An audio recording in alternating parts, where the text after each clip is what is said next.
memanusiakan manusia. Kenapa? Karena di dalam teori humanistik ini menekankan kepada individu itu memiliki hak sendiri, artinya hak untuk bagaimana dia akan bertindak gitu loh. Ya, jadi dia tidak dipengaruhi oleh lingkungan ataupun dorongan-dorongan yang ada. Jadi dia yang akan mengkontrol perilaku yang muncul. Ya, itu penekanan dari teorinya humanistik. Ya, di sini juga dikatakan bahwa menghasilkan sesuatu yang efektif dan bagaimana belajar yang bisa meningkatkan kreativitas dan memanfaatkan potensi yang ada pada seseorang. Artinya di sini teori humanistik menyadari bahwa setiap manusia itu adalah individu yang unik, yang berbeda-beda. Ya, kalau kemarin minggu lalu kita membahas tentang teorinya psikoanalisa, kemudian teorinya teorinya behavioristik. Nah, kali ini humanistik itu lebih kepada potensi yang ada pada diri manusia tersebut. Ya, kalau yang minggu lalu itu kita berbicara tentang dorongan secara biologisnya, adanya dorongan di dalam diri manusia. Nah, kemudian kalau di behavioristik ya, kita akan berbicara tentang adanya pengaruh lingkungan. Nah, kalau humanistik itu bagaimana cara kita bisa memotivasi diri kita ataupun bisa menggali potensi yang ada pada diri manusia tersebut. Ya. Jadi kalau humanistik ini lebih kepada keunikan pada individu masing-masing gitu. Setiap manusia itu memiliki keunikan masing-masing. Artinya dia memandang melihat bahwa setiap manusia itu memiliki positif maupun negatif. Ya, yang tidak ada pada teori sebelumnya.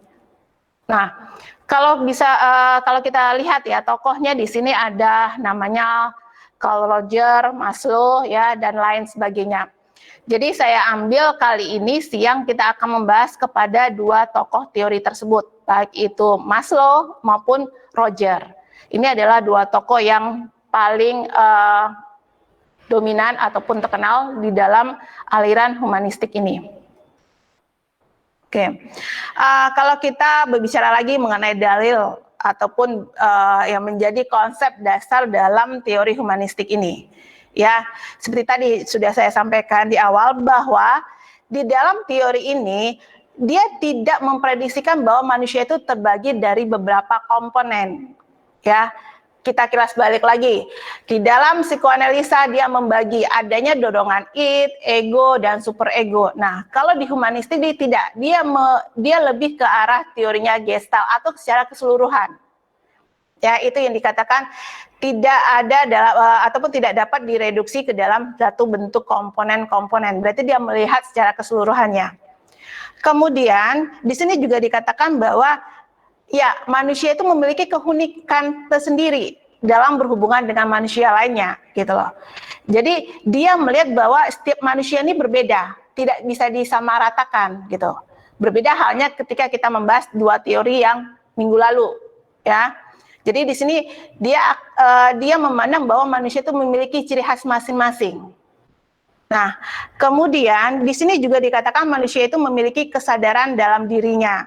Artinya segala sesuatu perilaku yang dia munculkan itu adalah kesadaran dalam diri dia. Memang itulah keinginan dia melakukan sesuatu hal. Ya. Jadi tidak ada yang dikatakan, oh dia berperilaku berarti ada dorongan di alam bawah sadar dia. Itu tidak. Di dalam teori ini dia melakukan sesuatu itu memang kesadaran dia dan memang kemauan dia melakukan tersebut. Misal contohnya mencuri. Nah, kalau kita menganalisa berdasarkan dari teorinya psikoanalisa, itu adanya dorongan, ya kan? Dorongan id. Ketika dia lapar, dia mencuri. Nah, kalau kita memandang dari teorinya humanistik, itu akan berbeda. Dia melakukan mencuri, berarti dia memang kesadaran dia melakukan mencuri, dan itu dia sudah siap ataupun menanggung segala konsekuensinya. Misalnya dengan dia mencuri, dia ditangkap, ataupun kemudian dia menanggung dosa, itu konsekuensinya dia sudah menyadari itu gitu loh. Jadi dia melakukan sesuatu perbuatan misalnya seperti mencuri tadi, nah dia menyadari dalam kondisi dia sadar dan dia siap gitu loh. Jadi kalau di dalam teori humanis ini tidak ada yang mengatakan oh itu dia melakukan mencuri itu karena dorongan dia atau karena kebutuhan, oh saat ini dia lagi dorongan yang muncul adalah lapar, dia melakukan mencuri, atau dia memang kondisi ekonominya dia melakukan mencuri. Tapi memang kalau teori humanistik melihat ya memang itu yang dia lakukan itu atas kesadaran dia gitu loh. Ataupun kalau dari teorinya behavioristik ya mungkin melihat oh dia terpengaruh dengan teman-temannya. Karena dia bergaul sama pencuri, otomatis dia menjadi pencuri. Itu kalau menurut pandangan teorinya behavioristik, lingkungan, karena faktor lingkungan. Nah, kalau humanistik tidak, gitu, tidak demikian. Dia menyadari bahwa ya dia memang memiliki keinginan untuk melakukan mencuri, gitu, ya, itu dia. Jadi ini dikatakan bahwa adanya kesadaran dalam diri dia melakukan ataupun mengadakan hubungan dengan orang lain. Kemudian di sini juga dikatakan bahwa manusia itu memiliki pilihan dan dapat dipertanggungjawabkan atas pilihannya. Seperti tadi saya bilang, ketika dia melakukan mencuri, ya dia harus siap dengan apa menjadi konsekuensinya. Apakah dia harus diamu oleh massa, ataupun dia mungkin secara agama dia pasti melakukan dosa. Nah, dia harus siap dengan segala konsekuensinya gitu loh. Jadi tidak ada alasan, oh saya tidak menyadari saya melakukan ini. Itu tidak bisa. Ya, lain halnya konteksnya kalau dia mungkin mengalami gangguan kejiwaan ya. Kita berbicara pada situasi dan orang yang memang yang dia normal gitu secara psikologisnya ataupun secara mentalnya. Nah, kemudian di sini juga ada dikatakan manusia itu memiliki kesadaran dan sengaja untuk mencari makna dan nilai dan kreativitas. Nah, karena di sini dikatakan manusia itu adalah individu yang unik, nah, otomatis akan melihat bahwa setiap manusia ini memiliki potensi yang berbeda-beda. Ya. Jadi, humanistik ini lebih menghargai keunikan pada diri manusia gitu loh. Misal gini, kreativitas antara saya ataupun sama Indah atau Dila gitu kan berbeda kreativitasnya. Mungkin Indah lebih kreatif daripada Dila, begitu juga sebaliknya gitu loh. Ya, itu yang dikatakan memiliki kesadaran sengaja mencari makna dan nilai dan kreativitas. Ya. Oke. Nah, kemudian satu tokoh kita akan bahas kali ini tentang teorinya Maslow. Nah, Maslow ini termasuk yang paling terkenal di dalam aliran humanistik. Kenapa? Kita akan berbicara tentang kebutuhan. Ya, ada yang tahu nggak dengan teorinya Maslow, teori tentang kebutuhan, hierarki kebutuhan? Ada yang tahu? Bagi yang tahu bisa dihidupkan suaranya. Indah, Dila, Kamal, ada yang kira-kira pernah dengar nggak teorinya Maslow tentang kebutuhan ini seperti apa?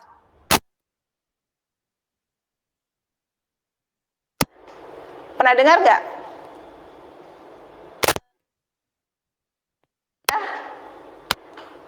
Dila. Iya, Bu. Dengar tentang teori kebutuhannya Maslow?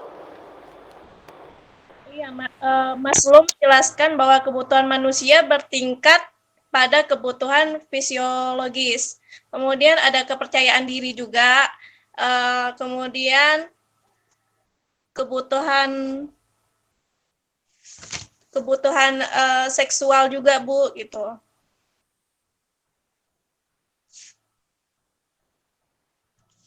Terus apa lagi? Kemudian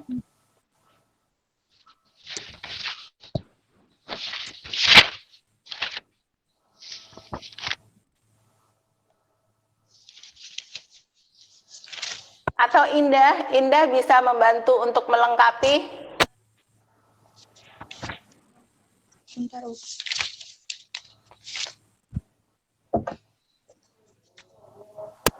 Ini Kamal mana ya? Ada ya Kamal?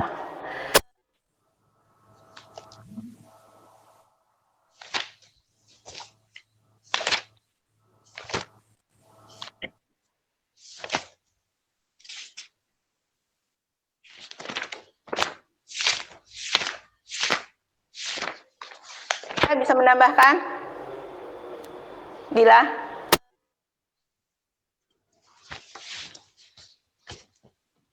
Teori Maslow tuh seperti ego, Bu. Ego, sosial, security, fisikal, atau kebutuhan biologis.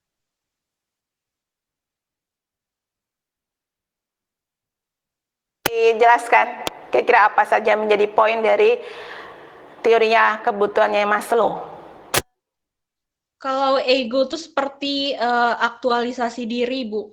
Atau ya aktualisasi diri. Kalau sosial lebih ke harga diri. Security lebih ke kasih sayang.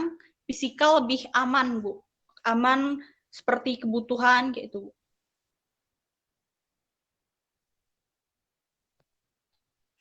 Oke, saya coba melengkapi ya dari beberapa yang sudah tadi Indah dan Dila sampaikan ya. Jadi kalau kita berbicara tentang teorinya Maslow, yang pasti yang paling mendasar itu adalah teori kebutuhannya Maslow. Atau lebih tepatnya yang lebih dikenal oleh orang lain itu adalah teori motivasi Maslow. Ya, kenapa? Karena di dalam teorinya Maslow kita akan berbicara tentang kebutuhan yang ada pada diri manusia itu. Jadi Maslow memberikan satu tingkatan faktor kebutuhan apa saja yang ada pada diri manusia. Oke, kita bahas yang paling pertama, yang paling mendasar. Kebutuhan yang paling mendasar itu adalah kebutuhan secara fisiologis. Seperti tadi yang sudah disampaikan oleh Dila, kebutuhan secara fisiologis itu adalah menyangkut masalah sandang dan pangan. Kebutuhan yang paling mendasar. Misalnya seperti makan, tidur, minum, seks, istirahat, itu termasuk kebutuhan yang fisiologis, yang paling mendasar. Nah, yang perlu kalian ingat di sini bahwa setiap tingkatan itu Maslow mengatakan jika salah satu kebutuhan tidak ataupun belum terpenuhi, maka seseorang tidak akan naik ke kebutuhan berikutnya. Ya, itu yang perlu kalian pahami. Misal gini, di dalam kebutuhan fisiologis, nah, tingkatan yang paling mendasar, yang paling pertama, kemudian masuk ke rasa aman. Kalau orang belum bisa memenuhi kebutuhan secara fisiologisnya, tidak mungkin dia akan memenuhi ataupun dia akan berpindah ke kebutuhan rasa aman tersebut. Dia akan lebih memikirkan bagaimana dalam memenuhi kebutuhan secara fisiologisnya. Seperti itu dia. Prinsip dari teorinya Maslow. Nah, ketika sudah seseorang memenuhi kebutuhan secara fisiologisnya, maka orang itu akan membutuhkan kebutuhan berikutnya, yaitu stepnya adalah kebutuhan rasa aman. Nah, walaupun terkadang, misal gini, kita bisa melihat ya, bagi orang, berbeda nih kebutuhannya.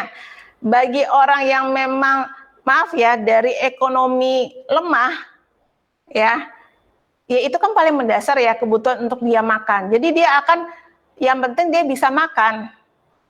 Mau dia makan dengan yang sederhana sekalipun, yang penting kebutuhan dia adalah dia bisa makan gitu loh.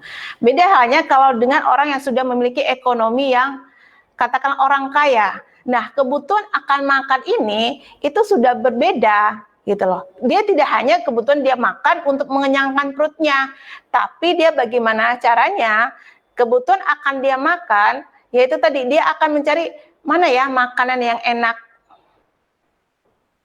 Itu udah beda dua halnya ya kebutuhannya. Jadi kalau mungkin bagi orang yang ekonominya ke bawah, menengah ke bawah, yang maaf ya miskin, ya dia yang penting bisa makan saja, yang bisa mengenyangkan perutnya saja gitu. Tapi bagi orang yang memiliki uang kaya, dia nggak akan melihat bahwa oh saya butuh makan hanya untuk mengenyangkan perut, tapi saya butuh makan ya mencari dari rasanya, yang menurut saya rasanya enak, kemudian itu sudah adanya prestis ya. Misalnya dia makan di restoran mahal, itu kan sudah menunjukkan prestis dia.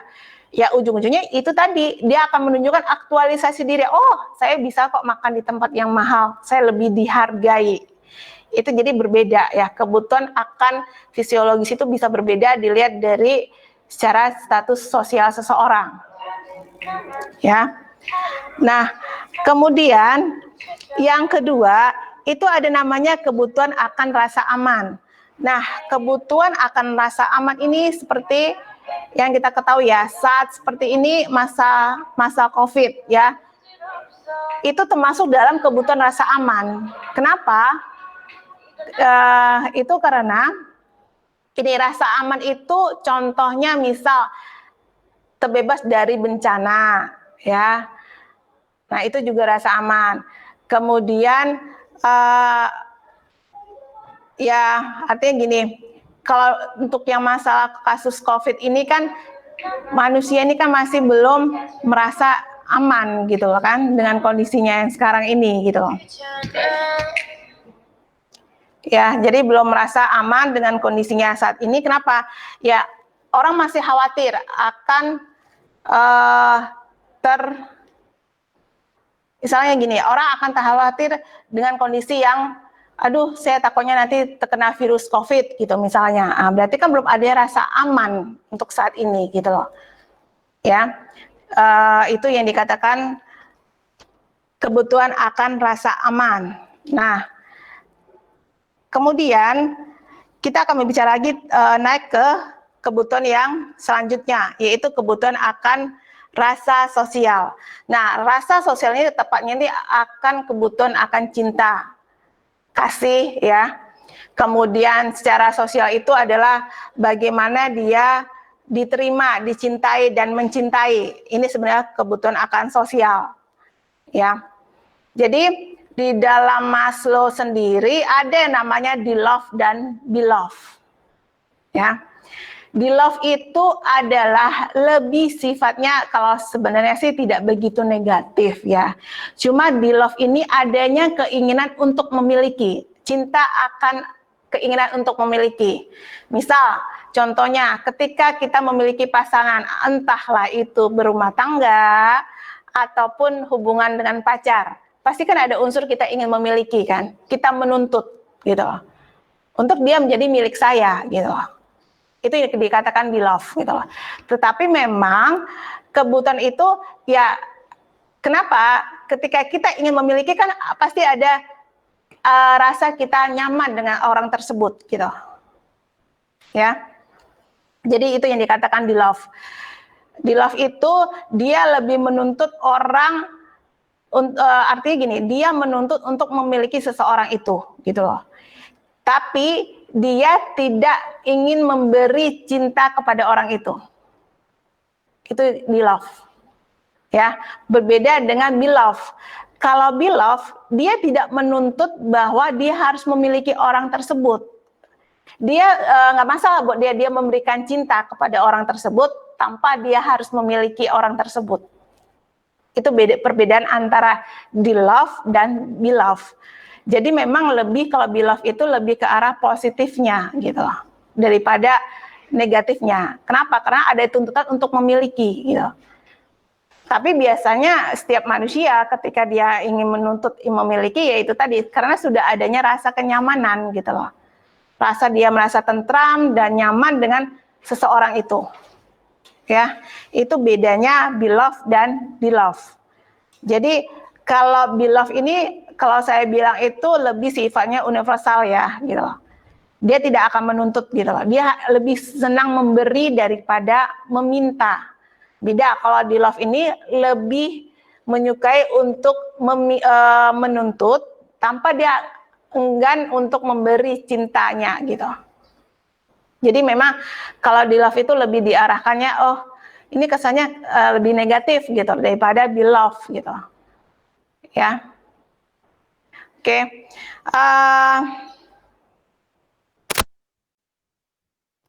Mau ditanyakan?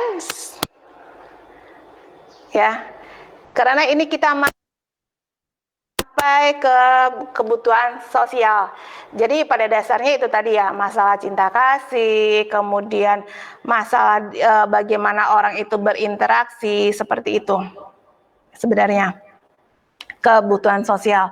Jadi tingkatannya ketika orang sudah sampai ke fisiologis, kemudian akan ada rasa aman dengan rasa aman itu rasa yang tidak membuat itu cemas dalam kondisi misal, yaitu tadi saya kasih contoh kalau COVID ini kan membuat orang merasa udah pada kondisi yang cemas, ya kan? COVID itu udah membuat, aduh saya takut, saya nggak bisa bebas lagi berkumpul dengan orang-orang banyak, kemudian ya imbasnya otomatis kan ke kebutuhan fisiologis gitu loh. Kenapa? Ujung-ujungnya orang dengan terbatasnya ya kan secara ekonomi dia menyebabkan orang banyak terjadinya pengangguran, kemudian ya kebutuhan akan untuk memenuhi kebutuhan sehari-hari itu akan lebih sulit gitu. Nah, jadi memang sebenarnya pada saat kondisi saat ini kita sudah masuk ke pada kebutuhan rasa aman tadi. Kita selalu dikhawatirkan, aduh saya takut nih terkena virus COVID gitu loh. Itu berarti ini kita sudah di level yang kedua sebenarnya. Kita sudah tidak memikirkan lagi tentang kebutuhan sosial. Benar nggak? Untuk kita lihat fenomena saat ini ya. Seperti itu. Ya. Kemudian kita masuk ya. Setelah adanya kebutuhan rasa aman, kita sudah merasa tidak ada kecemasan, kemudian kita sudah memiliki rasa cinta kasih, ya masuk kepada tahapan kebutuhan untuk dihargai. Ya, kebutuhan dihargai ini ada dua hal di sini. Kebutuhan kita dihargai oleh orang lain dan kita menghargai diri kita. Ya, oke. Kita break ya. Kita jeda, kita akan lanjutkan setelah iklan berikut ini ya.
Oke, kita lanjut ya.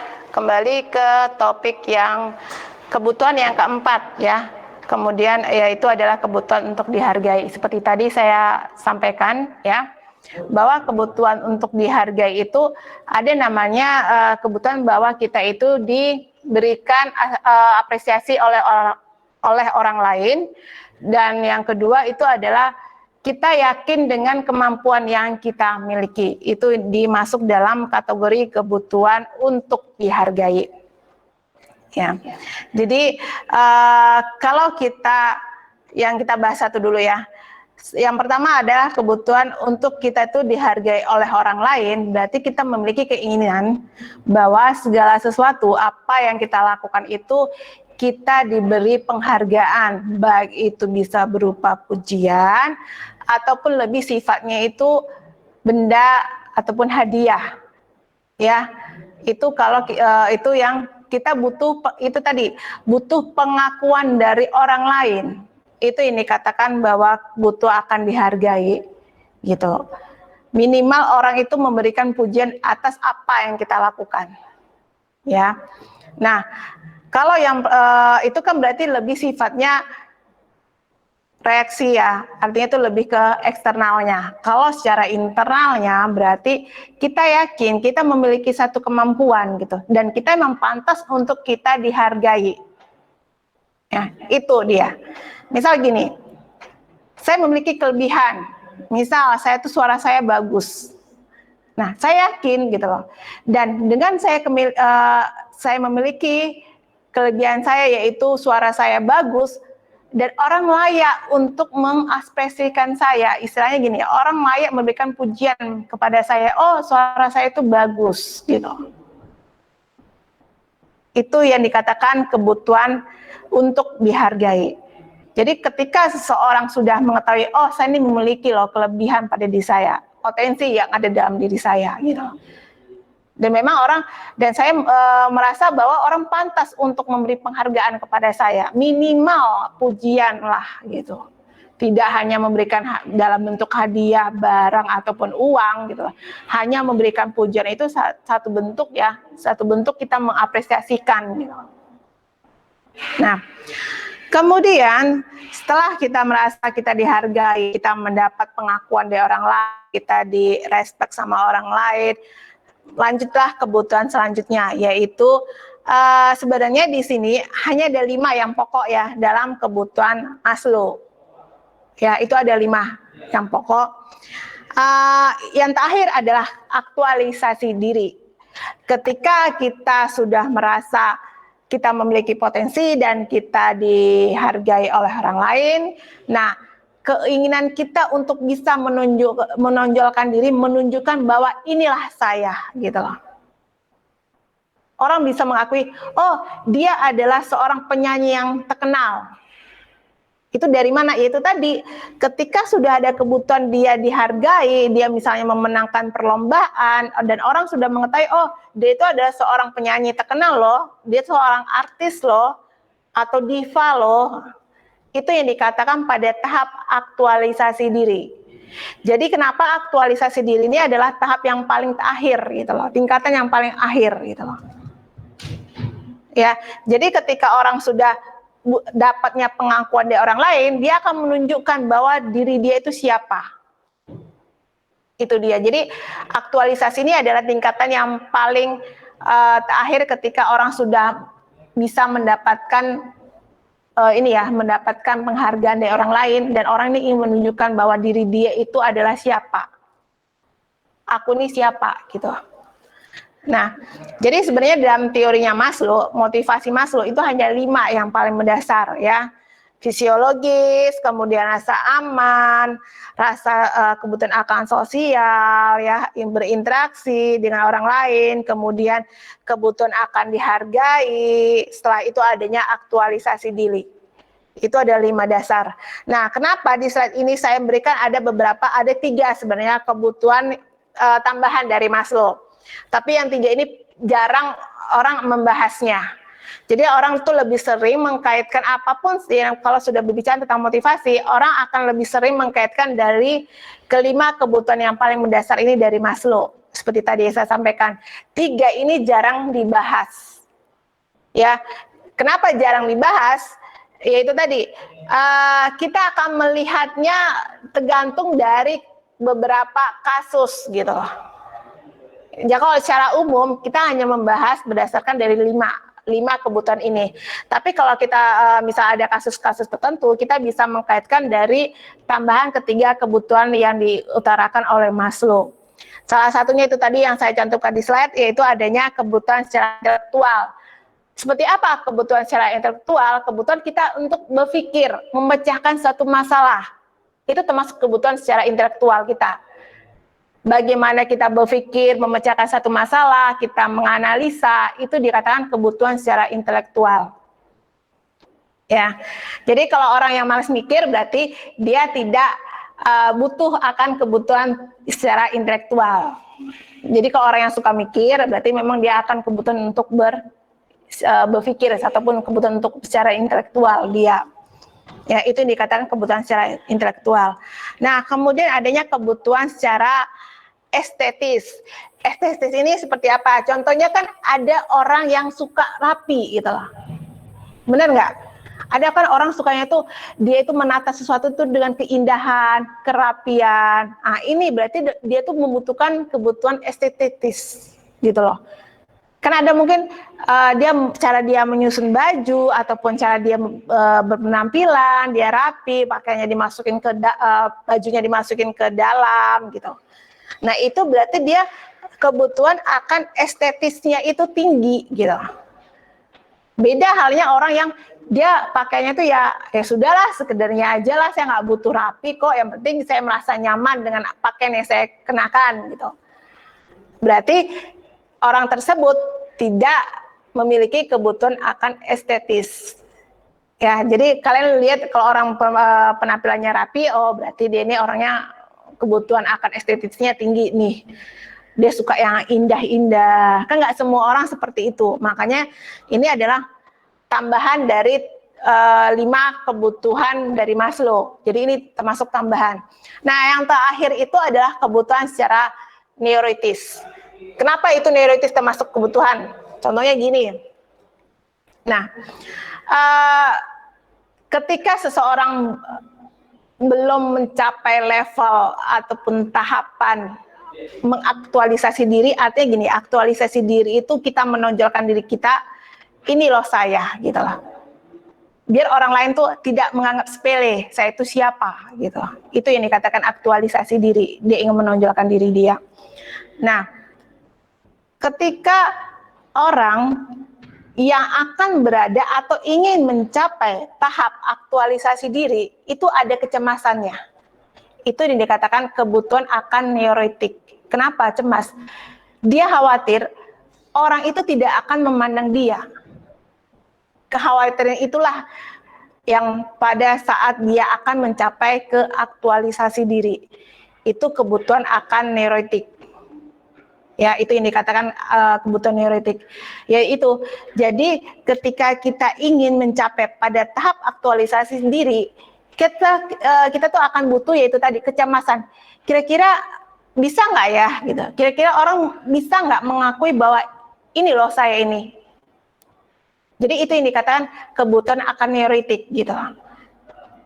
Ya, itu tambahan dari Maslow. Jadi ada 3 ya, tambahan dari Maslow, intelektual, kemudian estetis, kemudian terakhir itu adalah kebutuhan neurotik. Jadi memang 3 hal ini jarang dibahas. Mungkin kalau kalian sering membaca buku, baik itu buku manajemen, buku belajar, itu lebih sering adalah 5 aspek kebutuhan ini yang akan dibahas Maslow gitu loh. Lebih sering 5 ini orang menggunakan kebutuhan ini dibandingkan yang 3 tadi tambahannya dari Maslow itu gitu loh.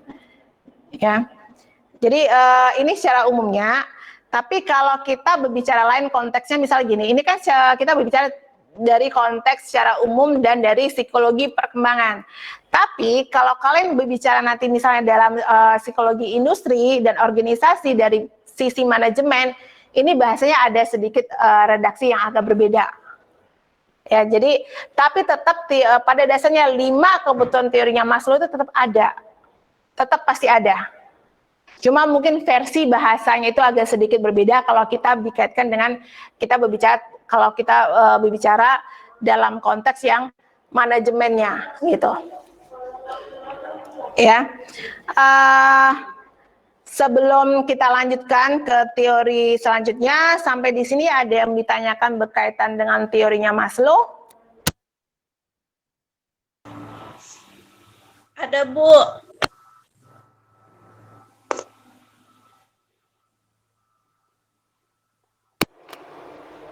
Pertanyaannya adalah, tadi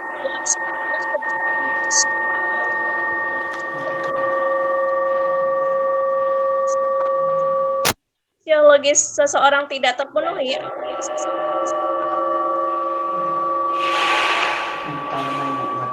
dengan normal.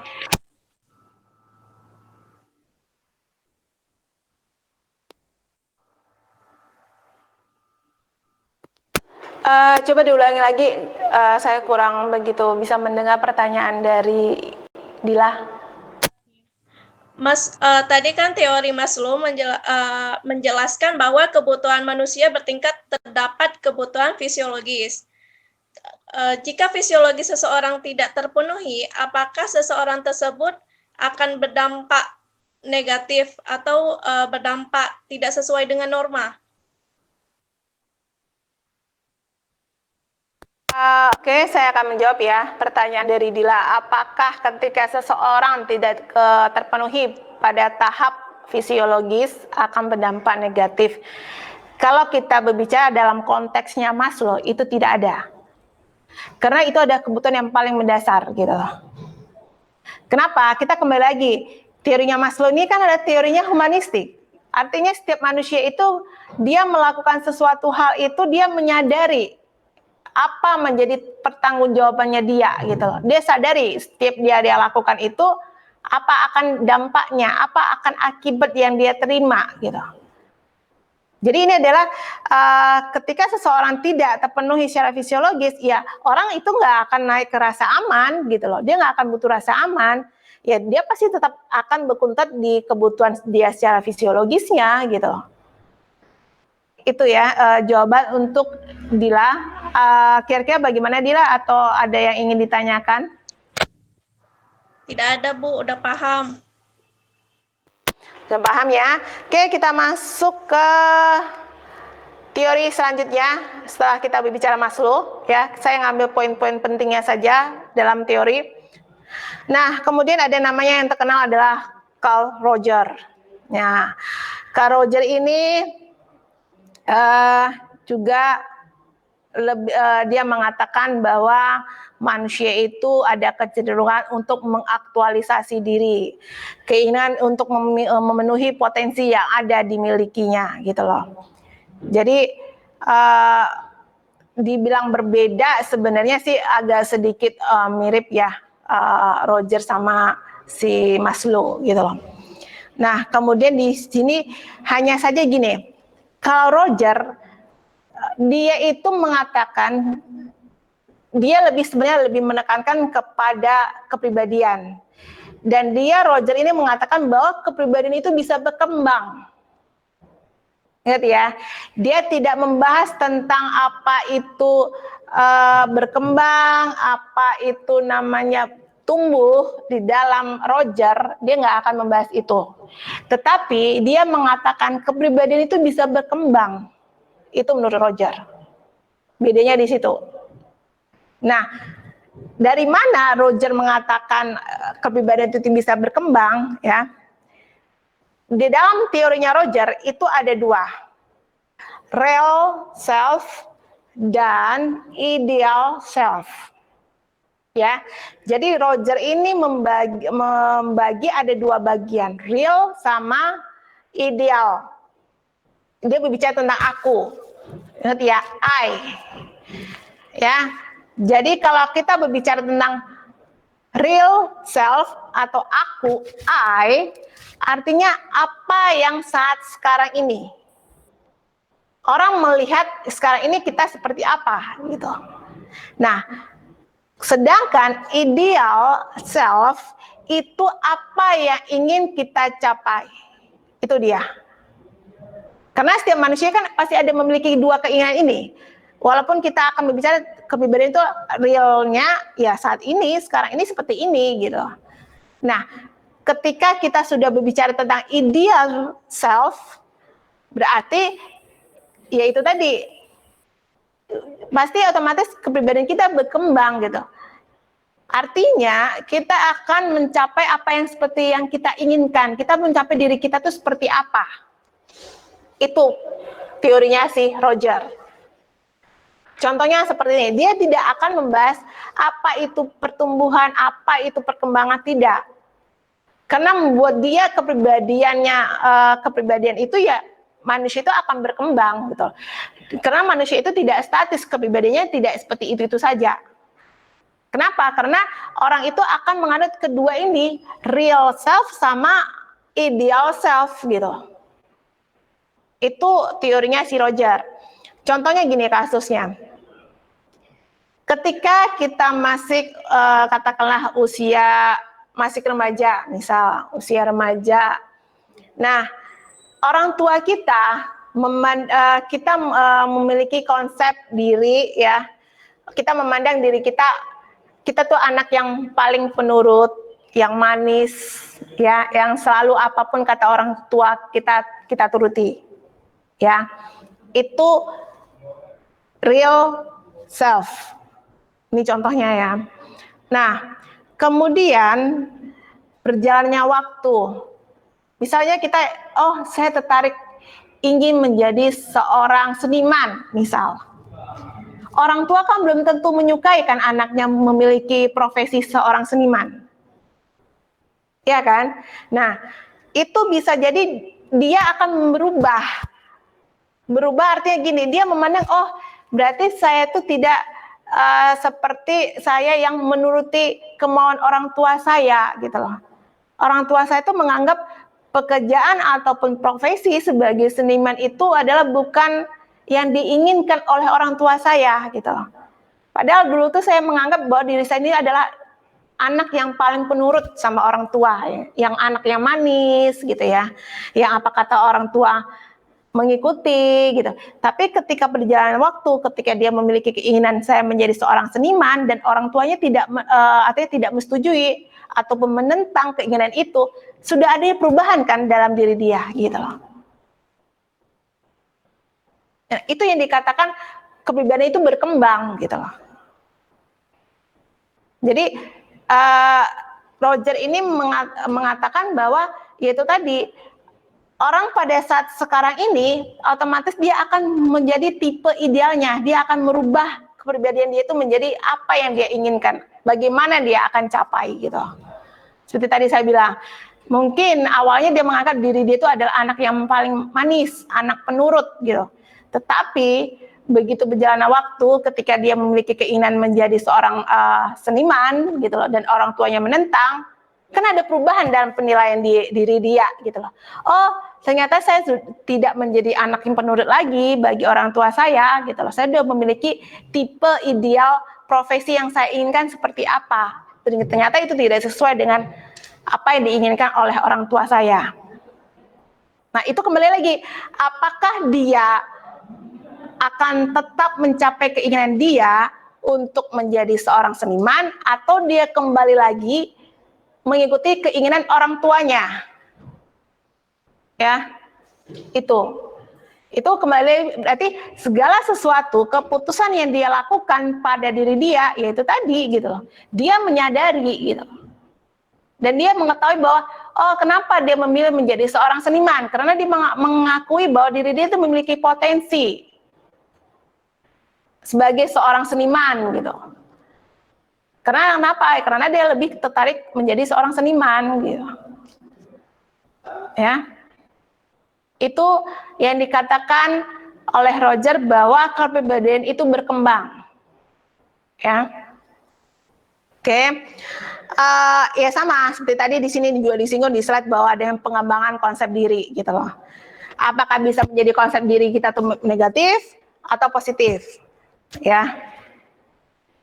Kira-kira nih, kalian pada paham kan dengan apa yang dikatakan konsep diri? Saya tanya dulu kepada Indah. Konsep diri itu bukan kayak meyakini diri kayak gitu, Bu. Bisa diulangi lagi, Indah, suaranya? Konsep diri itu seperti dia mengaktualisasikan dirinya, Bu, percaya sama dirinya gitu. Dila, Ya, Bu. konsep diri menurut kamu seperti apa, Dila? Ya, dia lebih percaya dengan diri dia sendiri, Bu. Kamal mana nih? Hilang ya Kamal? Kamal? Kamal nggak ada lagi, Bu. Iya, soalnya kok nggak ada lagi nih Kamal, kok menghilang tiba-tiba sesi berikutnya menghilang Kamal. Oke, jadi kalau kita berbicara tentang konsep diri, itu memang ada, kalian bisa membaca bahwa konsep diri itu ada dua, ada positif, ada negatif. Nah, konsep diri adalah bagaimana cara kita memandang diri kita. Apakah kita memandang diri kita itu secara positif atau negatif? Misal gini contohnya, oh saya nggak bisa, itu berarti kita memandang diri kita negatif. Tapi kalau kita memandang diri kita positif, oh saya bisa. Oh, udah muncul Kamal. Oke, saya tanya Kamal. Menurut kamu konsep diri itu yang seperti apa, Kamal?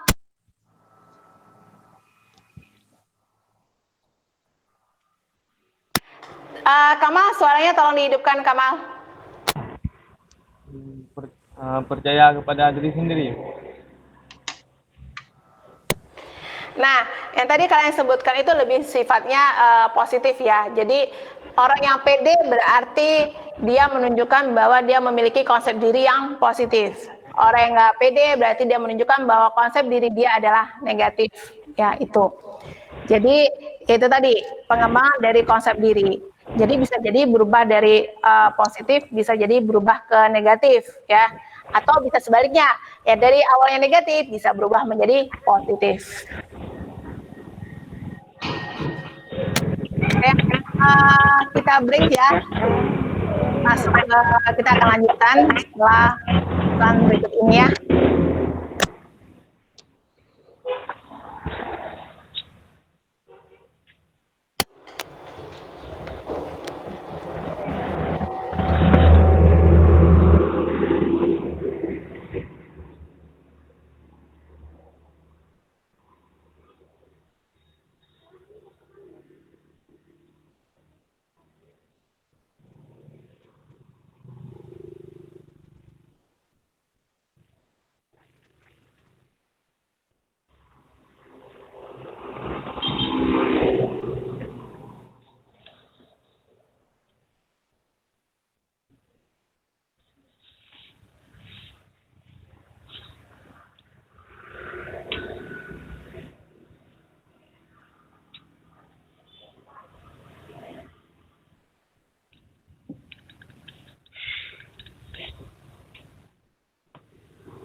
dua orang.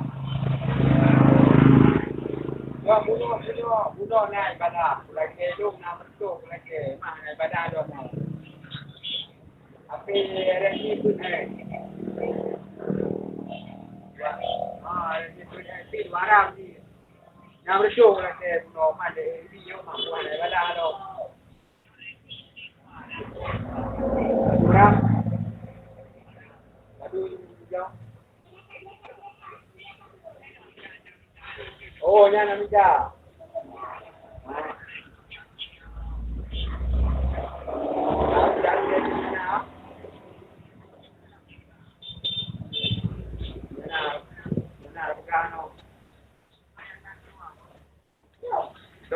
Tommy ikut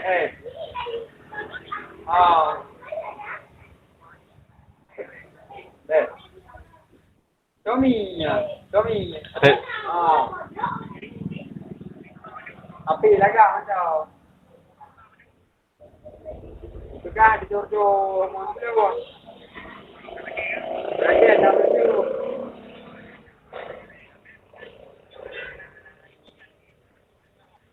Nyot dengan kola. Ada. Oh, nak apa kena? Apa kena? Okey lah.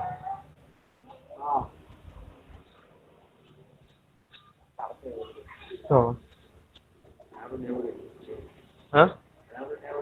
Jadi no dia. Dia awal mau ya dia awal kiri. Ya udah. Kita awal dia pakai. Honda. Motor dia. Pernah motor ke? Motor lah. Mana jadi motor ni boy. Ada motor ni. Boleh ni. Penipuan lah. Orang kau jangan guna pakai. Kena penipuan lah. Mak di. Mereka pandang wajah Haji. Emang orang polos. Ini paling pertama.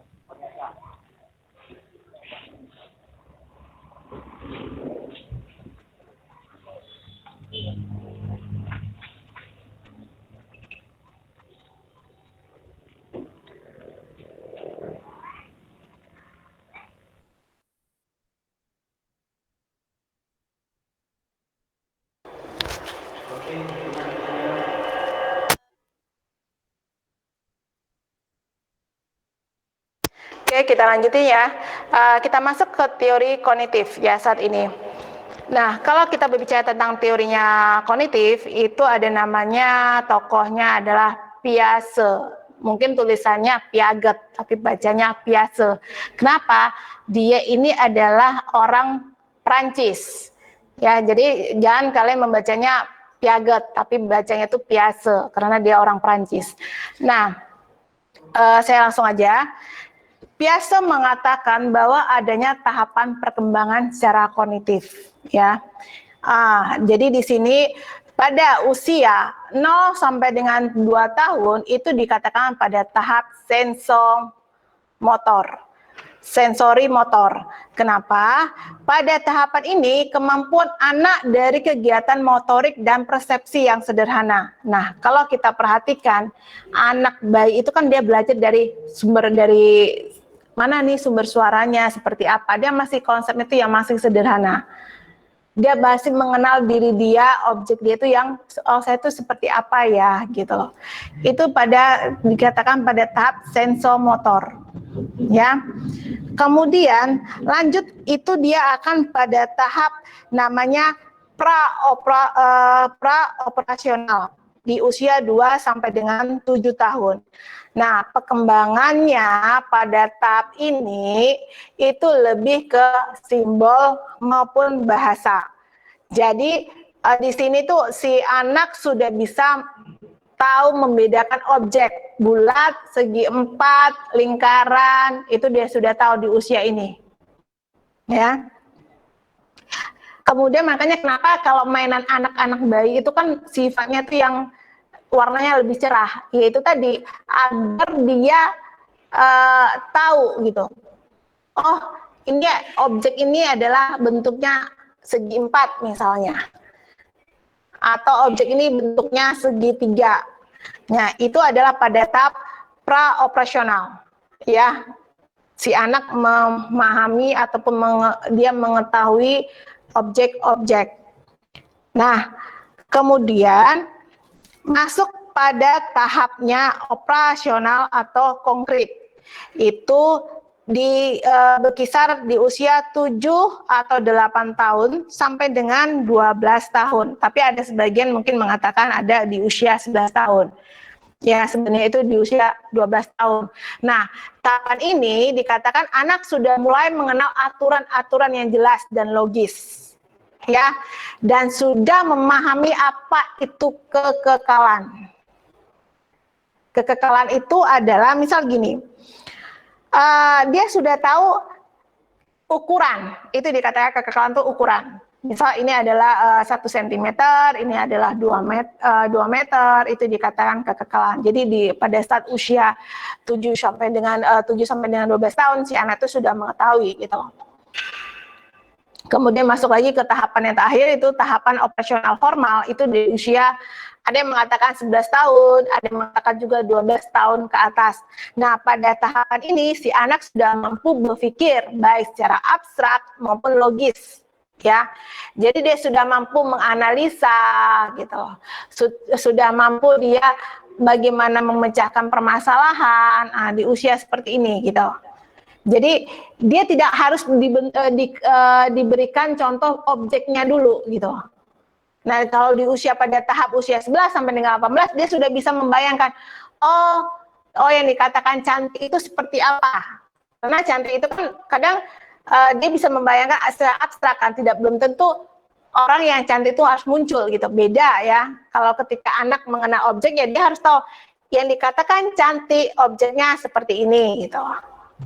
Nah, di usia yang dikatakan pada tahapan operasional formal dia sudah bisa membayangkan tanpa harus ada objek di hadapannya ya. Nah, lanjut ya, ada namanya tahapan pengembangan teori, ini dikatakan Vygotsky. Nah, perbedaannya dengan Piaget, sebenarnya teori Vygotsky ini adalah termasuk dia sangat mengagumi si Piaget. Jadi dia mengacu kepada teorinya Piaget. Tetapi bedanya gini, letak perbedaan teori Piaget sama Vygotsky itu adalah perbedaannya kalau Piaget mengatakan anak itu bisa belajar secara mandiri. Artinya gini, kognitif anak bisa belajar secara mandiri. Dari mana? Yaitu tadi, dari dia lingkungannya itu, dia akan mempelajari secara lingkungannya. Dan kognitif dia, tahapan perkembangan dia itu sesuai dengan usia dia. Seperti tadi, pada tahap kapan dia mengenal objek, pada tahap kapan dia sudah bisa berpikir secara abstraksi, seperti itu. Ya. Itu bedanya. Sedangkan menurut Vygotsky itu mengatakan bahwa ya perkembangan kognitif seseorang itu harus butuh satu istilahnya itu harus ada mentor ataupun guru. Harus ada interaksi sosial dari orang lain. Tidak akan mungkin si anak berkembangan secara bahasanya itu tanpa ada interaksi dari orang lain. Itu perbedaannya. Ya. Antara dua teori ini. Ingat ya. Jadi kalau si Piaget dia mengatakan anak itu bisa mandiri. Anak itu secara kognitifnya bisa berkembang, baik itu kognitifnya, perkembangan bahasa itu secara mandiri. Dari mana? Dari dia akan melihat gitu loh. Sekeliling dia seperti apa. Beda sama Vygotsky ya. Kalau Vygotsky itu adalah anak itu bisa belajar, berkembang, baik secara kognitifnya maupun bahasanya, itu karena adanya interaksi dari orang lain, misal dari keluarga, dari guru, adanya mentor, adanya tentor, gitu. Itu ya, bedanya di situ. Nah, oke, kita lanjut ya. Nah, di sini Vygotsky membagi perkembangan bahasa itu ada dua, ya. Ada namanya private speech, ada namanya inner speech. Nah, kalau yang dikatakan private speech itu dia berbicara pada diri dia sendiri. Ya, jadi dia tidak ada maksud untuk berbicara dengan orang lain, tapi dia lebih kepada berbicara dengan diri dia sendiri.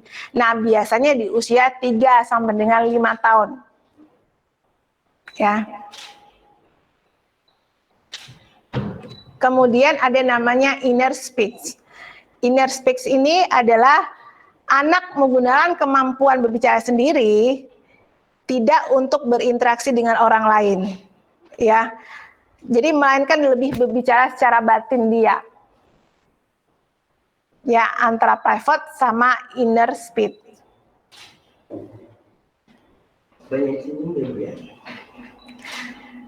Jadi dua hal yang berbeda ya. Jadi kalau dikatakan perkembangan konsep bahasanya itu ada dua di Vygotsky, ya. Nah, kapan si anak inner speech itu ketika bisa dikatakan ketika usianya itu sudah beranjak ya lebih kurang SD ya, itu sudah mulai ada inner speech dari si anak tersebut gitu loh. Ya. Oke.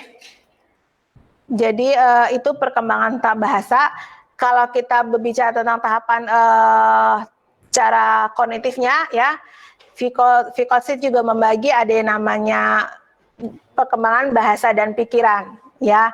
Kalau dikatakan di sini perkembangan bahasa dan pikiran, di sini dikatakan bahwa manusia itu secara bahasa dia bisa merencanakan ataupun membimbing dan memonitor perilaku mereka itu seperti apa. Nah, teori ini juga biasanya digunakan untuk teori belajar. Ya, jadi teori belajar ini pengembangan dari teorinya Piaget. Ya, jadi teori ini juga sering digunakan dalam teorinya belajar gitu loh. Kenapa? Karena pada teori ini dia mengutamakan peran guru. Ada peran guru di sini. Ada peran mentor di sini, ada peran orang tua di sini. Ya, seperti itu.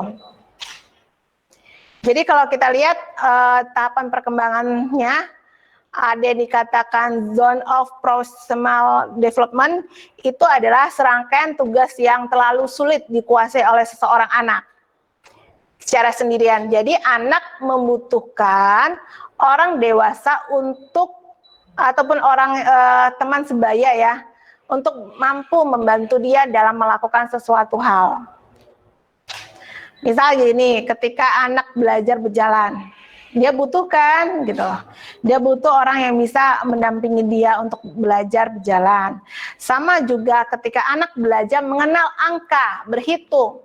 Dia butuh seorang untuk mengajarkan mana angka 1, mana angka 2, mana angka 3. Dan bagaimana cara berhitung secara sederhana. Misal 1 tambah 1 sama dengan 2. Itu dia. Jadi yang mengarahkan itu adalah guru ataupun orang tua. Jadi di sini peran orang tua dalam pengembangan secara kognitif anak. Dan juga pada perkembangan bahasa. Dia bagaimana dia mengetahui, oh papa, mama, atau saya mau pergi ke sekolah. Itu siapa yang mengajarkan gitu. Itu adalah peran orang dewasa gitu. Untuk membantu dia ya. Nah, kemudian ada namanya scaffolding, itu adalah sesi pengajaran dengan orang yang lebih ahli. Nah, makanya anak itu dia dimasukkan misal ke TK ya, atau kadang ada orang tua biar anaknya cepat bisa membaca, dia masukkan dulu sebelum usia dia masuk ke TK, anak itu dimasukkan ke playgroup. Ada kan seperti itu orang tua, oh biar anak saya itu di usia sekian tuh udah pandai membaca gitu. Jadi ketika dia di sekolah dia sudah tahu gitu loh, sudah lancar membacanya gitu loh. Tidak harus mengenal huruf A, B, C, D, E gitu. Tapi dia sudah tahu membaca itu, tulisan itu sudah lancar, tidak gagok lagi dia belajar membacanya. Ya, oke, itu ya. Kalau kita membahas tentang perbedaan teori Piaget dan Vygotsky ya. Oke, kita akan lanjutkan setelah azan zuhur ya. Jadi silakan dipersiapkan yang bagi yang mau bertanya, nanti akan sesi terakhir ya. Sesi tanya itu adalah setelah kita azan zuhur. Oke. Senyum, please. Smile, please. Okay. One more. Okay, one more. Okay. Kiss me, please. Okay.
Dua kan? Ya, jam 2 Pak Jalfi. Udah?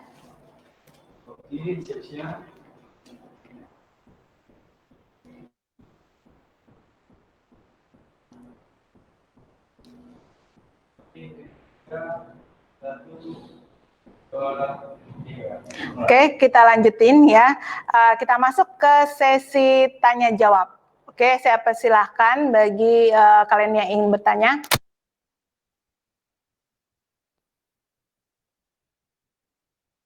Bisa tolong dihidupkan ya speakernya masing-masing bagi yang ingin bertanya.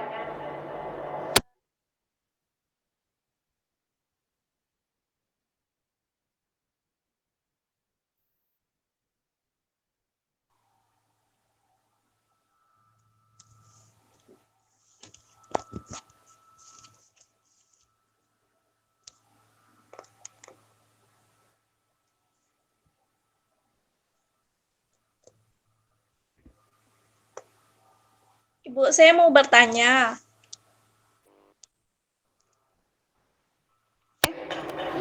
Jila? Saya mau bertanya, Bu. dalam tahapan perkembangan teori Vygotsky kan ada dua macam tahapan bahasa. Yang pertama privat speak dan linear speak. Dari ini maksudnya gimana ya, Bu? Yang berbahasa Latin, anak kecil lebih ke berbahasa Latin. Bisa diulangi, maksudnya berbahasa Latinnya seperti apa? Masuk pertanyaan kamu gitu, Dila. Tadi kan di linear speak kan ada penjelasannya, Bu. Yang anak kecil lebih pakai bahasa Latin. Oh, bukan berbahasa Latin, tapi berbahasa batin. Dia berbahasa untuk diri dia sendiri gitu loh. Lebih tepatnya seperti kayak self talk. Bicara dengan diri dia sendiri, dengan batin dia. Bukan Latin, tapi batin. Oh iya, sorry. Itu lebih gimana, Bu, contohnya? Contohnya gini, kan kadang kan kita suka berbicara gini loh. Ketika kita melihat sesuatu objek nih, ya kan? Ketika kita melihat sesuatu objek, kadang kita melihat, ih, orang itu kok seperti itu ya dandanannya. Itu dia. Lebih berbicara batin kita gitu loh. Kita nggak berbicara dengan orang lain, tapi lebih kita membatin, oh orang itu kok dandannya seperti itu ya, menor ya gitu. Makanya saya katakan biasanya pada tahapan ini ya itu sudah artinya si anak sudah memiliki kemampuan bahasanya yang cukup baik gitu loh. Seperti itu. Ada yang lain? Tadi contoh dari linear speak. Kalau dari privat speak, contohnya, Bu?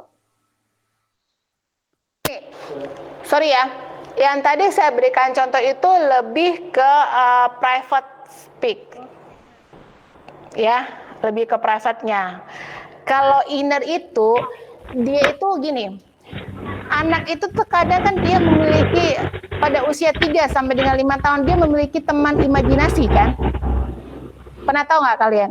Bahwa anak seusia itu dia memiliki teman imajinasi. Jadi dia tuh berbicara dengan tanpa ada lawan jenisnya gitu. Sorry, bukan lawan jenis, lawan bicaranya maksud saya. Jadi si anak itu ya bicara ya, misalnya dia dengan bonekanya, itu seperti itu. Itu yang dikatakan inner speak.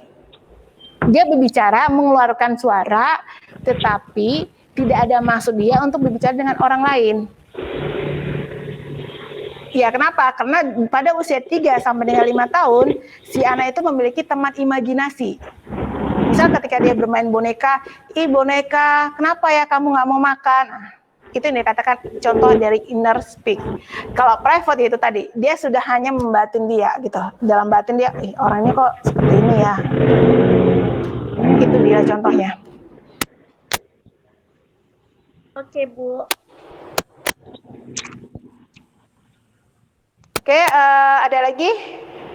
Iya, Bu. Ya, Indah. Teori perkembangan kognitif ada 3, salah satunya adalah bahasa dan pikiran. Bagaimana pandangan pada anak yang menderita autisme? Bagaimana perkembangan bahasa pada kognitif pada anak yang autisme? Sebenarnya autis itu adalah merupakan gangguan, ya. Nah, kalau dikatakan bahasa, perkembangan bahasa, sebenarnya itu anak autis itu beda dengan anak yang memiliki keterbelakangan mental ya. Secara EQ-nya dia itu bahkan bisa jauh lebih pintar. EQ-nya itu bisa lebih tinggi daripada anak normal. Cuma yang sekarang ini yaitu tadi dibutuhkan peran seorang guru ataupun katakanlah mentor untuk mengubah perilaku dia. Jadi sebenarnya apakah adanya gangguan dalam perkembangan bahasa? Sebenarnya tidak ada. Ya, hanya saja yang perlunya dibutuhkan di situ treatmentnya adalah untuk mengubah perilaku dia. Kalau mengenai perkembangan bahasa, kognitifnya itu sama gitu loh. Sama halnya seperti anak-anak yang normal gitu loh. Hanya saja yang perlu adanya perubahan di sini adalah perilakunya dia. Jadi itu yang perlu kalian pahami ya gitu. Harus kalian bedakan gitu loh. Anak autis dengan anak yang mengalami gangguan gitu. Sorry, maksud saya bedakan anak autis dengan yang dimasukkan dalam teori tersebut. Oke, ada lagi pertanyaan?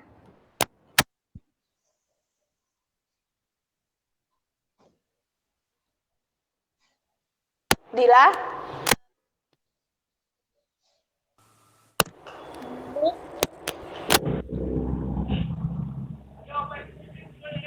Ada Bu, di dalam teori James Pinkett itu kan ada dijelaskan bahwa perkembangan kognitif merupakan genetik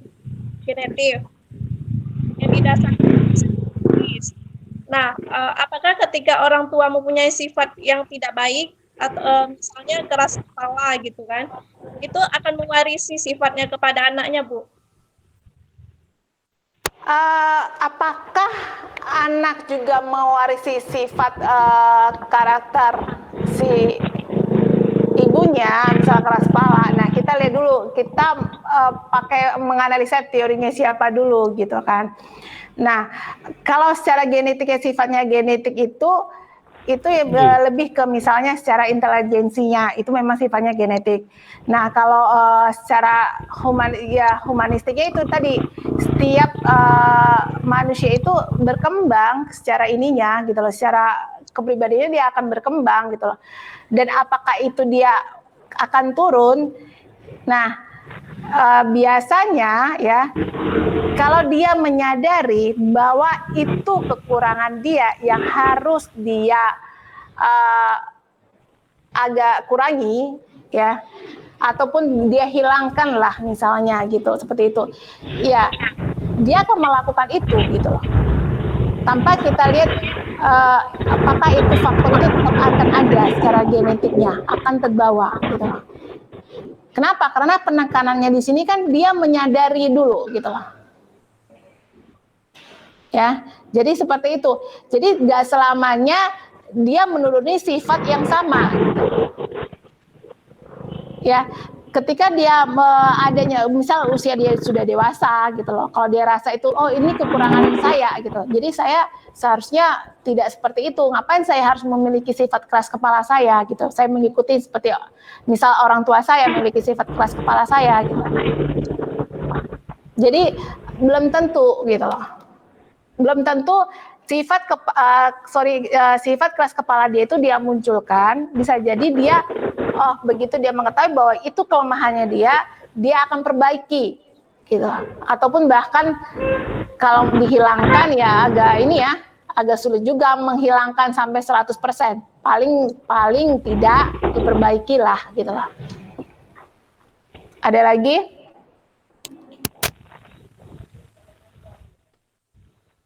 Indah, Bu. Dalam teori Dalam pandangan dalam lapangan perkembangan pengaruh tersebut berdampak pada tahap sensori. Kamal, coba speakernya kamu matikan, soalnya nggak kedengeran suaranya si Indah. Bisa diulangi lagi Indah pertanyaannya? Dalam teori Piaget, terdapat konsep utama dalam lapangan psikologi, perkembangan, dan berpengaruh terhadap perkembangan konsep kecerdasan.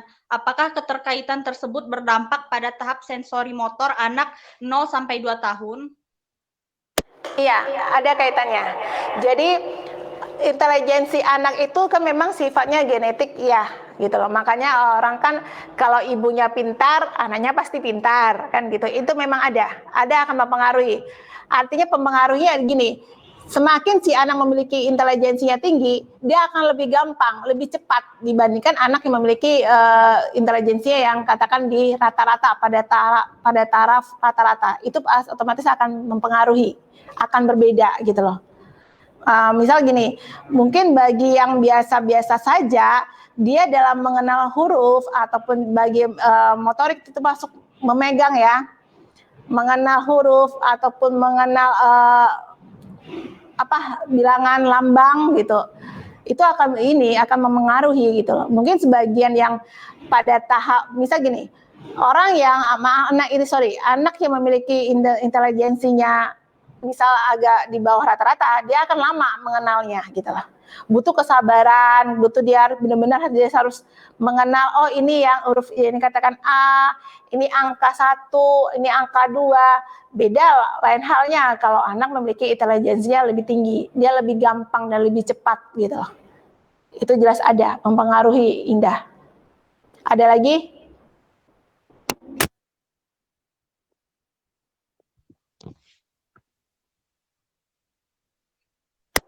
Ada? Masih ada? Oke, Indah.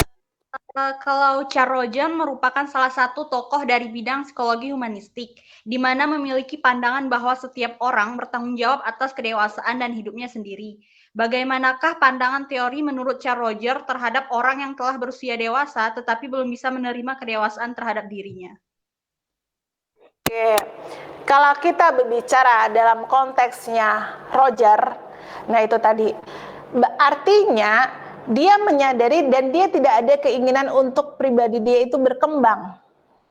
Ingat ya, Roger kan mengatakan, ketika seseorang melihat bahwa dia memiliki ideal self, itulah menjadi acuan dia untuk dia akan berkembang menjadi pribadi yang berkembang. Nah, beda kalau orang tidak memiliki yang namanya ideal self, dia nggak akan berubah, akan berkembang pribadinya. Ya dia akan menerima ya, realnya seperti ini, saya ini seperti ini gitu. Saya ini seperti ini gitu. Ya orang mau tidak mau orang menerima saya gitu. Jadi kalau kita bahas menurut si Roger yaitu tadi ketidakadanya perkembangan secara kepribadian dia. Jadi buat dia tuh dewasa itu bukan tipe ideal dia. Ya, beda kalau dia menganggap oh jadi yang dikatakan semakin bertambahnya usia berarti semakin idealnya tuh kita bertambah dewasa. Nah, itu ya kalau kita berpikir oh itu adalah idealnya. Misal dengan usia yang 30 tahun ya seharusnya lebih dewasa dong cara berpikirnya. Nah, itu kalau kita melihat dari tipe ideal. Akan ada kita berubah gitu loh, berkembang gitu. Bagaimana caranya untuk kita bisa lebih dewasa? Beda halnya kalau orang tidak menganggap itu ada tipe ideal dia dengan usia yang 30 tahun, ya dia menganggap ya real self-nya dia ya seperti ini. Dia nggak akan membuat tipe ideal dia bahwa seharusnya semakin bertambah usia semakin dewasa. Itu dia kalau kita bahas dalam konteksnya Roger. Indah. Ada lagi?